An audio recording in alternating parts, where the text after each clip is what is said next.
Joined by Ron Iacobucci of Quincy Career Center. That's what I'm still going to call it, Ron, for all time, although I know it's a Masshire now, to chat about this really unprecedented situation that we're facing in terms of unemployment right now and what's to come in the future. So first of all, welcome and thanks for spending some time with us. Thank you, Joe. It is unprecedented. As of last week, over 150,000 people in Massachusetts have filed an unemployment claim, and over 3 million have filed an unemployment claim in the country. And so you can imagine our first priority is to help the people that need help to get these claims processed and to make sure they're getting their money. That's our first priority. But we got to do that with our doors closed because, for the public safety and for the staff safety, we can't really have that connection. We've left a lot of important, helpful materials outside our door if people do wander to the Career Center. But we're also encouraging people to call our main number, which is 617-745-4000, or to go on our website, which is Masshire South Shore cc.com. They'll get all kinds of connections and tips by accessing those. We're going to try to get back to people as soon as possible. All of my staff now are working remotely, and we're in the process of trying to set them up so that they can provide these services to folks that need them, again, remotely. We're not quite there yet. We're waiting for the state to make some final connections, but at the local level, we're ready to go. So hopefully that'll make a difference for some people going forward. I'm thinking a lot of folks who may have never filed for unemployment or received unemployment in the past are going to be going through this process now. It's all very foreign to them, I'm sure. What some of your advice to them? Yeah. Well, I mean, probably of all the people that filed, at least a good 20% of those people we've measured in the past need some kind of assistance to navigate the system. And usually they can come into our Career Center and get that help. They can't do that right now. So we have other links that I think you'll be putting up to help file a claim. There's a link website for that. There's all kinds of tutorials associated with that. To get assistance, the Department of Unemployment Assistance is setting up town halls every day. People can dial into those and get a lot of useful information too. And then for further assistance, there's a link that is actually going to allow people to fill out a contact form, and somebody from unemployment will call them back. Most people, 80% of the people, can file a claim and go through the process on their own. But there are large numbers, and obviously if we're talking about 150,000 people, take 20% of that, and that's what's at our doorstep right now to try to help. We're in the process of setting up and plugging in to what they call a virtual career unemployment line. And we're allocating our staff, which usually doesn't deal directly with unemployment other than a few to help navigate people when they come in. We're more providing the other career services and programs that you're aware of and that people can see on our website.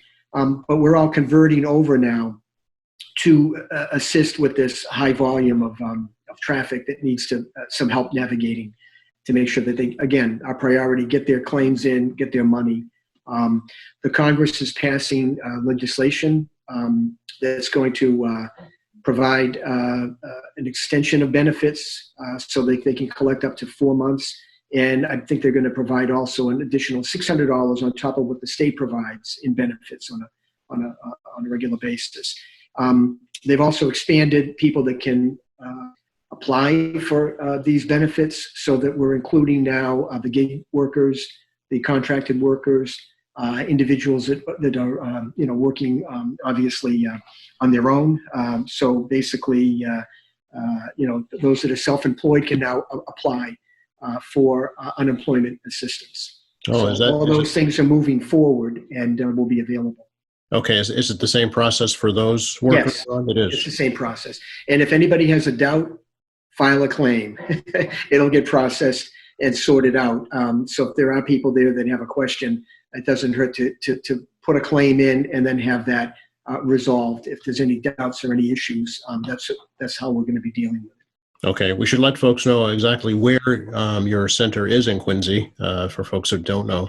Yeah, well, we're at 1515 Hancock Street, but as I said, we're closed to the public right now. I closed the office down a week ago. We've been closed all this week, and we'll probably remain closed indefinitely until we get the all clear. Again, it's for the safety of both the customers that are coming in, for the staff that are working there. And I think just generally everything is pretty much closing down, although our staff are considered essential workers, so therefore they're working, but they're going to be working remotely. Okay.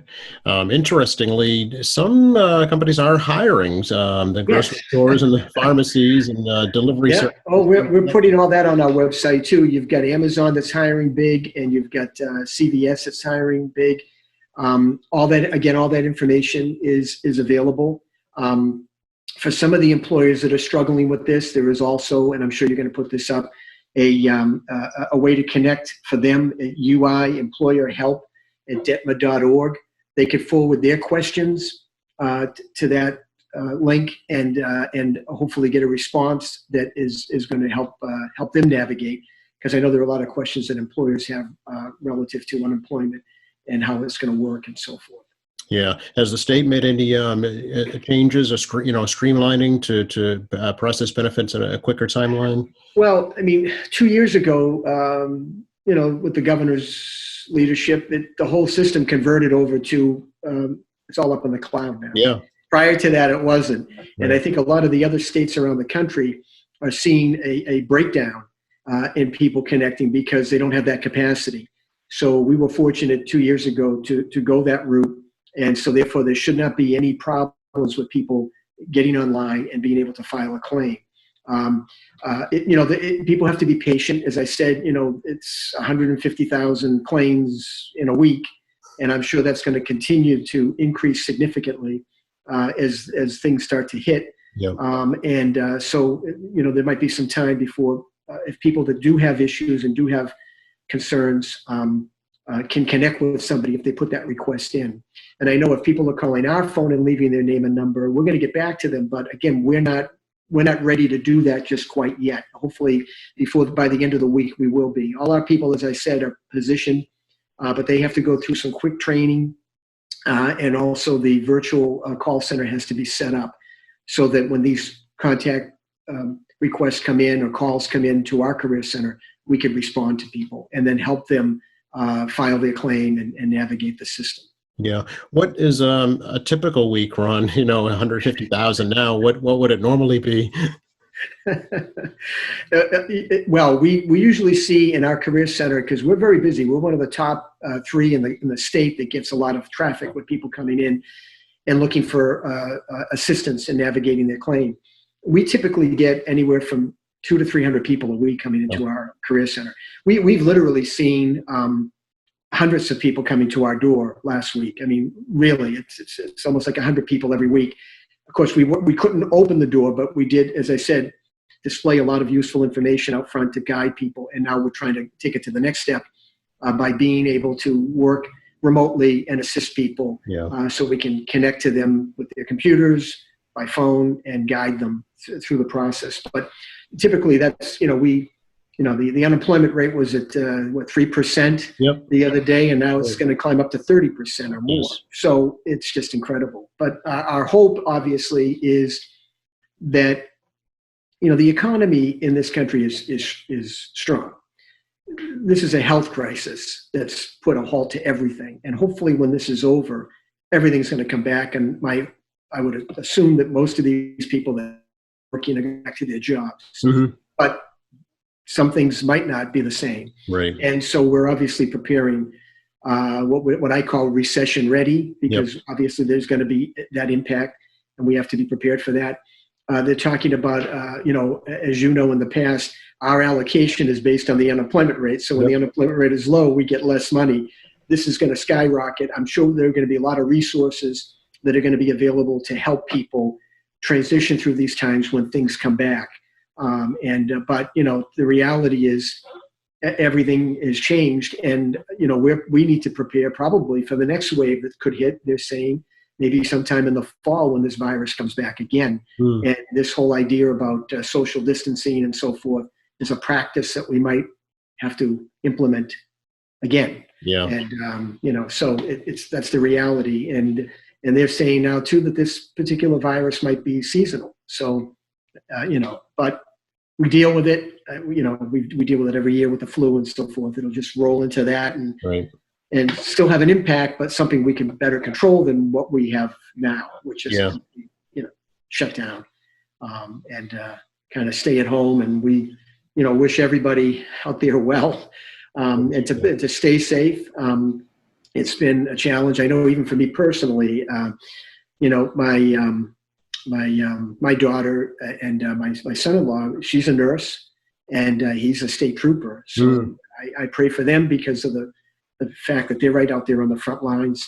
My son, God bless him, he and my sister actually rented an RV last week and rescued my parents that were down in Florida and drove them all the way back. I mean, my dad's 90, my mother's 86. So you can imagine, how that was for us, and then of course my youngest is a kid with autism, and he's actually confined now to his residence. I can't even visit him or, have him come home, and he'll probably be like that for at least another month or so. Wow. So everybody's feeling it, and but seems like everybody's working, together.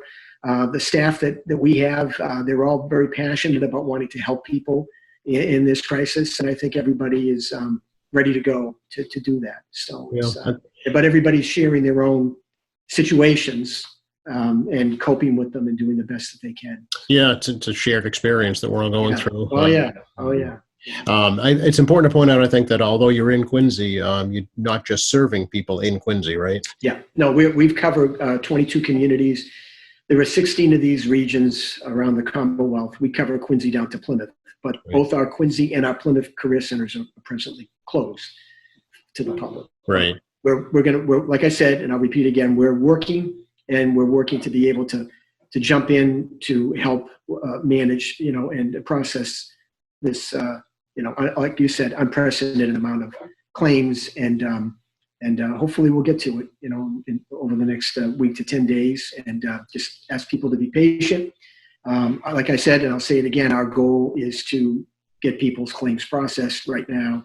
That's, all hands on deck for that, and to get people their money, which is important. But, we're like the hospitals, like the supermarkets. Well, unemployment is still going because people need to process the claims, and people need to be able to get their money so that they could, put food on the table. So. Right. I know that, in the past, obviously, you've had job fairs, career fairs at libraries and other places. That's done. Yeah, everything has been pretty much canceled. Any seminars, workshops, meetings, job fairs, recruitments, all that stuff. Anything we do now is going to be done the way you and I are communicating. Right. And when we do have those things, and it's interesting because, this is kind of like a wake-up call for us. This is really the future here, sort of. Not that we're going to have this virus and this crisis every day, but this kind of way that we're connecting and communicating is really where things might be moving, as we look at things in the future. And it makes a difference, too. I mean, we can continue with this. And we're looking at right now, working with employers to transition to this kind of opportunity where they could do recruitments through what we're doing now with Zoom, and that's going to be probably the way we're going to, sort of carry business on. That's what I was thinking.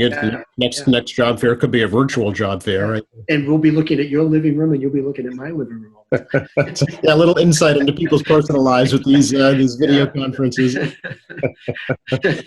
So again, Ron, if you could just the websites and the phone number for folks to get. Yeah, so people can connect. All the information, all the other links are featured on our website. So if they want to go to www.masshire.southshorecc.com, they'll connect to everything. If they want to call our number, it's 617-745-4000. They'll get my greeting. They could leave a name and number if they need some further assistance, or they could just follow the links on our webpage and try to navigate it that way too. And again, I just want to emphasize we're ready to go locally. We're just waiting for the connection from the Commonwealth so that we can be in the system to help process some of these calls. And so there might be, people leave a name and a number. We will eventually get back, but I can't do anything for anybody right now until we have that system set up. Gotcha. And that's pretty much where we are as of today. Okay. All right. Anything else of importance you think we should get out right now? No, just, continue to look at the website because we'll be posting up updates all the time. And as you can appreciate, things changing from day to day.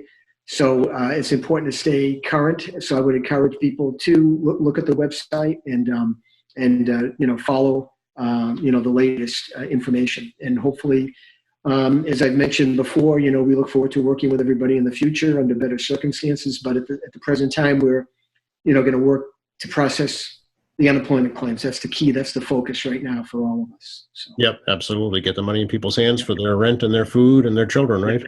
Yep, exactly. And so hopefully we'll, if you need us, you know where to reach me. We'd be happy to come back at any time to give more updates like this too as things progress. But I think if people get the website, they could plug into that and they'd have the latest information that will help both people that are unemployed and also help the employers. There's just an incredible amount of opportunities that are going to be coming and made available to employers as a result of this package that they're passing now in Congress. So, to get all those details, again, we're going to be providing that information. And I'm sure people can get that from the chambers and from other sources too, but we'll have all that and hopefully that will be helpful for folks that are trying to survive right now. Right. Yeah, that's the key right now. It's you may be aware that the city just set aside $1 million from the Affordable Trust Fund to help folks with in the hospitality business, with their rent and their food and things of that nature. So local groups are coming together too. Yes. Yeah.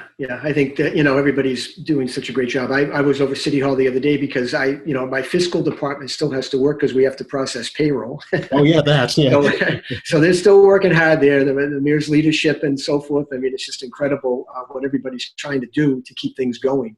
And, we just hope everybody stays safe. That's the bottom. That is number one. Absolutely.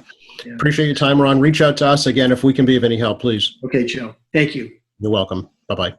Yeah, bye now.